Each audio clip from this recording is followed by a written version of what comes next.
Você sabia que os termômetros podem nos ensinar muito sobre a relação entre calor, dilatação e mudanças de temperatura? Neste vídeo, vamos explorar como o termoscópio é uma ferramenta-chave para entender conceitos de calorimetria como dilatação, compressão e equilíbrio térmico. O termoscópio é um dispositivo simples que serve para detectar variações de temperatura, que é o grau de agitação médio das partículas que compõem um corpo ou substância.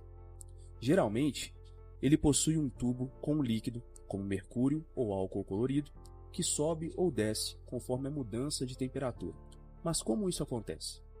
O funcionamento do termoscópio está ligado ao fenômeno de dilatação e compressão térmica, que são, respectivamente, o aumento e diminuição das dimensões de um corpo devido à absorção ou liberação de calor.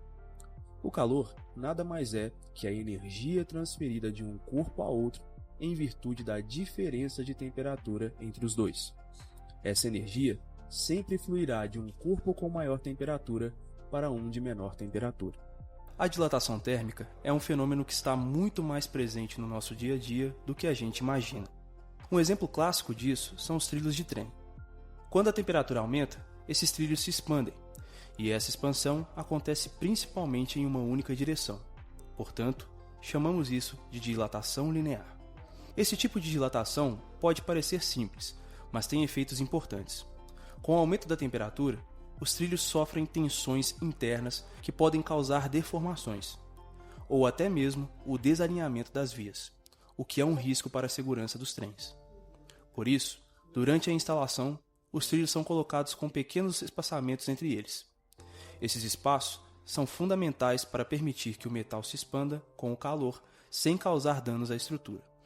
É um exemplo prático de como o conhecimento da física é aplicado para evitar acidentes e garantir o bom funcionamento de sistemas do nosso cotidiano. Outro exemplo de dilatação é a superficial, que ocorre quando a área de um corpo aumenta devido à elevação da temperatura. Um exemplo prático desse fenômeno é a lâmina bimetálica, formada por duas chapas de metais diferentes unidas entre si. Como cada metal tem um coeficiente de dilatação térmica diferente, ao serem aquecidos, um se expande mais que o outro, fazendo com que a lâmina se curve. Essa curvatura acontece justamente pela diferença de dilatação entre os dois materiais, o que gera uma tensão interna na estrutura. Esse princípio é bastante utilizado em dispositivos como ferros de passar roupa, chuveiros elétricos, disjuntores e misteiras, funcionando como um sensor térmico que reage às variações de temperatura. O terceiro exemplo de dilatação é a volumétrica. Cada material dilata de um jeito diferente, dependendo do seu coeficiente de dilatação, que é um número que indica o quanto ele se expande com a temperatura. Por exemplo, o álcool dilata mais do que a água, então aumenta de volume mais rápido quando esquenta. A dilatação volumétrica é um conceito importante porque mostra como o calor pode provocar mudanças físicas visíveis nos materiais sem alterar a sua composição química. Um exemplo prático é quando deixamos uma bexiga no sol. O ar dentro dela se aquece, se expande e, às vezes, ela até estoura. A água, no entanto, foge a essa regra. Entre 4 e 0 graus Celsius, ela apresenta um comportamento anômalo.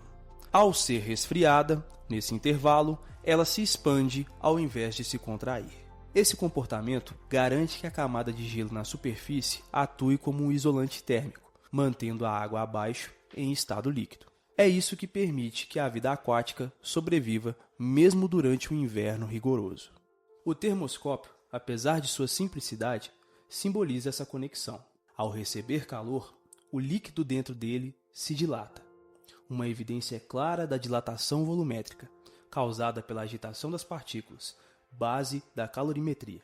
Essa resposta depende diretamente da estrutura de cada material. Mais que um instrumento, o termoscópio é uma janela para o invisível. Revela, com simplicidade, a ação do calor e o movimento das partículas. Ao ver o líquido subir no tubo, lembre-se, é a física se manifestando, o calor em movimento e a matéria respondendo à energia.